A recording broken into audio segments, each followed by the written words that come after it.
ဗြဟ္မာဘုံထဲမှာရုပ်ကြီးပဲရှိရဲ့ဗြဟ္မာဘုံနဲ့နာယီပဲရှိရဲ့ဗြဟ္မာဘုံရှိရဲ့လို့ကြားဥပါတယ်ရှင်ဗျာအဲ့တော့ဗြဟ္မာတွေကနတ်ထက်တောင်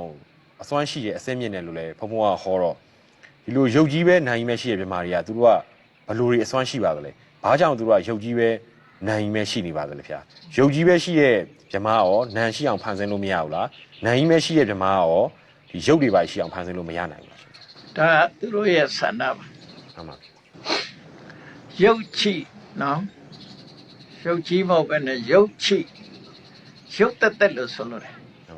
ရုပ်တက်တာရှိတဲ့ဗြဟ္မာဘုံရဲ့နံတက်တာရှိတဲ့ဗြဟ္မာဘုံရဲ့လို့နှစ်ခုပဲရုပ်နဲ့နှစ်ခုပေါင်းစပ်ထားတဲ့ဗြဟ္မာဘုံရဲ့သုံးမျိုးရှိတယ်မှန်ပါဗျာနော်ရုပ်တက်တာရှိတဲ့ဗြဟ္မာဘုံကသူတရားကျင့်တဲ့အချိန်ကသူဆန္ဒအရာသူကဘယ်လိုဆန္ဒရှိတာတော့ဆိုသူသမထကျင့်စဉ်အောင်ပြီးတဲ့အခါမှာသူစဉ်းစားတယ်နန္တရားရှိနေလို့စိတ်ရှိနေလို့စိတ်ကဟိုအလုံးချင်တယ်ဒါလုံးချင်တယ်ဘာလုံးချင်တယ်ဆိုဒီစိတ်ကိုထိန်းရတာပေါ့မှာသူကစိတ်ကိုအပြစ်မြင်တယ်မှန်ပါဗျာစိတ်မရှိရင်ကောင်းတယ်ကွာရုပ်တက်ပဲရှိတာကောင်းတယ်ရုပ်ကြီးဆိုရင်ဘာမှမသိတော့အေးရောစိတ်ကသိနေပြီးတော့ဟိုကလိုချင်ဒါလိုချင်ဟိုကဖြစ်ချင်ဒါဖြစ်ချင်ဒီစိတ်ဟာအတော်ဆက်ဆုပ်စရာကောင်းတယ်ဆိုစိတ်မဖြစ်ချင်တဲ့ဆန္ဒကြောင့်သူကရုပ်တက်သွားဖြစ်တယ်မှန်ပါဗျာနန္တက်ရှိတဲ့ဗြဟ္မာလည်းထို့တူပဲရုပ်ရှိနေရင်ခေါင်းကိုက်ရမယ်ဘိုက်နာရမယ်တခုတော့ရုပ်ကဒုက္ခပေးနေတယ်ပေါ့နော်မှန်ပါဗျာရုပ်မရှိရင်စိတ်ကြည်ဆိုရင်ဘာမှအထိကိုက်နေတာမရှိဘူးစိတ်ကြည်ရှိနာကြီးရှိတာကောင်းတယ်လို့သူဆန္ဒချောင်းမို့လို့သူက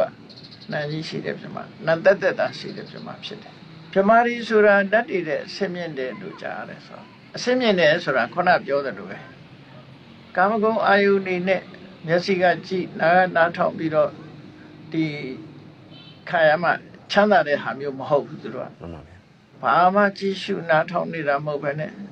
အတွင်းစိတ်ဓာတ်မှာတမာတိစွမ်းအားလေးနဲ့သူတို့ကအာယုန်လေးတစ်ခုပေါ်မှာတည်ငြိမ်စွာနေတဲ့ချမ်းသာဒုက္ခကိုသူတို့ကယူတာတမာတိဒုက္ခပေါ့နော်မှန်ပါဗျာရုပ်တက်တာရှိတဲ့ပြမနန္တက်တာရှိတဲ့ပြမတွေကဘလို့အစွမ်းရှိတယ်လဲလို့ဆိုရင်သူတို့ရဲ့အစွမ်းဆိုတာဟာလှုပ်ထားတဲ့ကုသိုလ်ကောင်းမှုကြောင့်သူတို့ရဲ့ဘဝမှာအေးချမ်းမှုအနှောက်အယှက်ကင်းမှုသူ့ရဲ့တက်တန်းအတ္တိ